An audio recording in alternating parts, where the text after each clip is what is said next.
Hi, welcome to view point. ఇప్పుడే అందిన తాజా వార్త. హరిరామ జోగయ్య గారు అస్త్ర సన్యాసం చేస్తున్నారు. ఆయన కాపు సంక్షేమ సేనను ప్రారంభించారన్న విషయం మనందరికీ తెలిసింది. దానికి అధ్యక్షులుగా కొనసాగుతున్నారు. అయితే ఆ కార్యవర్గాన్ని రద్దు చేస్తున్నట్టుగా ఆయన ప్రకటించారు. దీనికి సంబంధించి రెండు నోట్లను ఆయన రిలీజ్ చేశారు. మొదటిది ఏంటంటే, హరిరామ జోగయ్య గారు నేతృత్వంలో ఇవాళ సర్వసభ్య సమావేశం జరిగింది. ఆ సర్వసభ్య సమావేశంలో ఈ కార్యవర్గం మొత్తాన్ని రద్దు చేస్తున్నట్టుగా, ఆ అధికారం పూర్తిగా ఆయనకు దఖలపరుస్తున్నట్టుగా ఒక తీర్మానం చేశారు.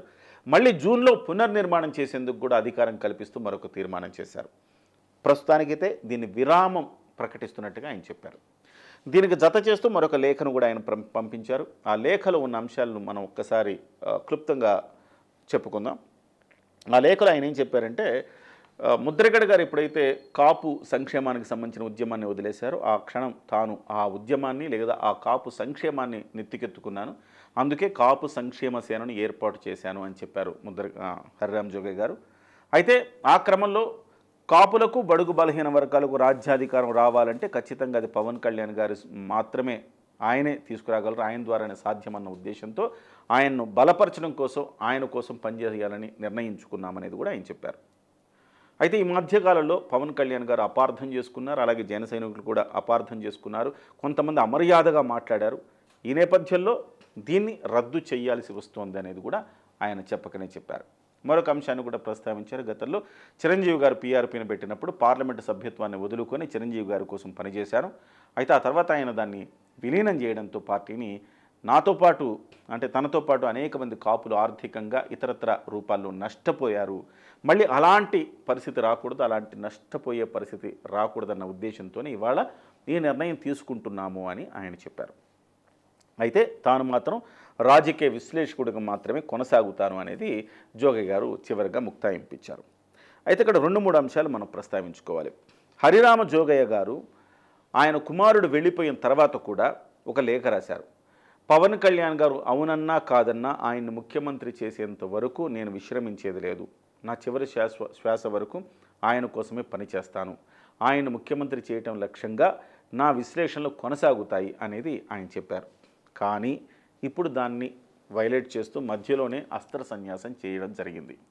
ఈ మధ్యలో ఏం జరిగిందో ఆ లేఖకు ఈ లేఖకు మధ్య ఆయన మనసు ఎందుకు నొచ్చుకుంది, ఎందుకు ఇలాంటి నిర్ణయం తీసుకున్నారు, ఎవరు ఆయన మీద ప్రభావం చూపారో తెలియదు, కానీ మొత్తం మీద ఇలాంటి నిర్ణయం ఆయన తీసుకోవడం జరిగింది.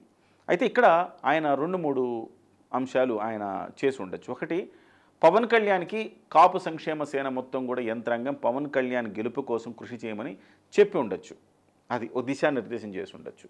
అది చేయలేదు ఆయన. ఎందుకంటే పవన్ కళ్యాణ్ గారు ఇవాళ అపార్థం చేసుకున్నారు, ఆయన పెద్దగా అర్థం చేసుకోవట్లేదన్న ఉద్దేశంతో బహుశా ఆయనకు బాధపడి ఇలా చేసి ఉండవచ్చు. పోనీ యథావిధిగా ఉంచేసున్నా నష్టం లేదు.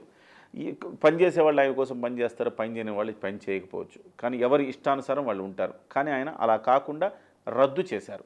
రద్దు చేయడం వల్ల ఆయన ఏమి సందేశం ఇస్తున్నారు? ఒకటేంటంటే, గతంలో పీఆర్పీలో లాగా మీరందరూ నష్టపోయే అవకాశం ఉంది జనసేనలో, కాబట్టి మీరెవరు కూడా ఆ రకమైన రిస్క్ తీసుకోవద్దు, అంటే జనసేన పార్టీకి పనిచేసే రిస్క్ తీసుకోవద్దు అని చెప్పారా? లేకపోతే మీ ఆత్మ ప్రబోధానుసారం మీరు ఏ పార్టీకైనా పని చేసుకోవచ్చు, పవన్ కళ్యాణ్ గారికి పని చేయాల్సిన అవసరం లేదు అని చెప్పారా? ఈ 2 అంశాలు ఒకటి క్లారిటీ రావాల్సి ఉంది. బహుశా ఆయన బాధపడే ఈ రకమైన నిర్ణయం తీసుకొని ఉంటారు, ఇన్ని ఆలోచించకపోయి ఉండొచ్చు అని నేను అనుకుంటున్నా. రెండవది, ఆర్ఎస్ఎస్ బీజేపీకి ఎలాగో కేఎస్ఎస్ జనసేనకు అలాగా అని ఆయన చెప్పారు. ఆ నినాదంతో పనిచేస్తున్నామని చెప్పారు. అయితే ఇక్కడ మనం గుర్తుంచుకోవాల్సింది, ఆర్ఎస్ఎస్ లాగా కేఎస్ఎస్ ఎందుకు ఉండలేకపోయింది అనేది మనం ఒక్కసారి మాట్లాడుకోవాలి. ఆర్ఎస్ఎస్ లాగా కేఎస్ ఎందుకు ఉండలేకపోయిందంటే, ఆర్ఎస్ఎస్ ఏ రోజు కూడా బీజేపీని బహిరంగంగా దిశానిర్దేశం చేయాల.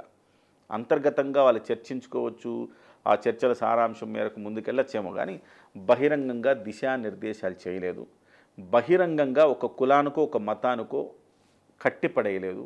బహిరంగంగా ఇలాగ చెయ్యాలి, వీళ్ళకి సీట్లు ఇవ్వాలని లేఖలు రాయలేదు. సో ఈ 3-4 వైలేషన్స్ అవ్వడం వల్ల కేఎస్ఎస్ ఇవాళ రద్దు చేయాల్సిన పరిస్థితి వచ్చిందా అనేది కూడా ఆలోచించాల్సిన అవసరం ఉంది. అయితే పవన్ కళ్యాణ్ గారిది కూడా ఇందులో తప్పు ఉంది అని నాకు అనిపిస్తోంది. కేఎస్ఎస్ని ఆయన పలు సందర్భాల్లో కలిశారు. ఒకసారి అయితే ఆయన మంగళగిరిలో పెద్ద సమావేశమే ఏర్పాటు చేశారు. ఆ సమావేశంలో యాచించే స్థితి నుంచి శాసించే స్థితికి రావాలి కాపులు, బడుగు బలహీన వర్గాలు అని ఆయన చెప్పారు. సో అప్పుడు కాపు సంక్షేమ సేన మీకోసం పనిచేస్తుందన్న అంశాన్ని కూడా ఆయన దృష్టికి వీళ్ళు తీసుకొచ్చారు. అయితే ఇక్కడ నా అభ్యంతరం వల్ల ఏంటంటే జగన్మోహన్ రెడ్డి గారిని రెడ్డి సంఘాలు కలవట్లేదా అంటే కలుస్తున్నాయి, కానీ రహస్యంగా కలుస్తాయి. వాళ్ళు ఏదైతే ఎజెండా అనుకుంటారో ఆ ఎజెండా అమలు చేయమని కోరతారు. ఆ రహస్య సమావేశాలు అవన్నీ బయటకు రావు.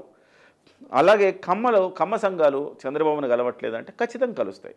వాళ్ళు కూడా రహస్యంగా కలుస్తారు, వాళ్ళ ఎజెండాలను చెప్తారు, ఆటోమేటిక్గా ఆ ఎజెండాలు అమలు అవుతూ ఉంటాయి. కానీ పవన్ కళ్యాణ్ గారు ఎందుకు ఇంత బహిరంగ సమావేశం ఏర్పాటు చేయడం జరిగింది?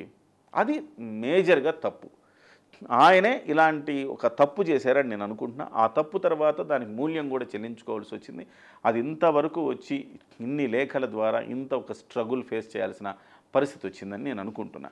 సో కుల సంఘాలు ఏవైనా కానీ అంతర్గతంగా చర్చించుకోవాలి, రహస్యంగా చర్చించుకోవాలి తప్ప ఇలా బాహాటంగా చర్చించుకోవటం ఏ పార్టీకి కూడా మంచిది కానే కాదు. అది ఇప్పటికైనా పవన్ కళ్యాణ్ గారు కూడా గ్రహించాలి, కుల సంఘాలు కూడా గ్రహించాలి. పవన్ కళ్యాణ్ గారిని ముఖ్యమంత్రిగా చూడాలనుకున్న హరిరామ్ జోగయ్య గారు కావచ్చు, లేకపోతే కాపు జేఏసీ నేతలు చందు జనార్దన్ గారు కావచ్చు, లేకపోతే దాసరి రాము గారు కావచ్చు, లేకపోతే ఇంకెవరైనా కావచ్చు, ముద్రగడ గారు ఎలాగో వైసీపీలోకి వెళ్తున్నారు అనుకోండి.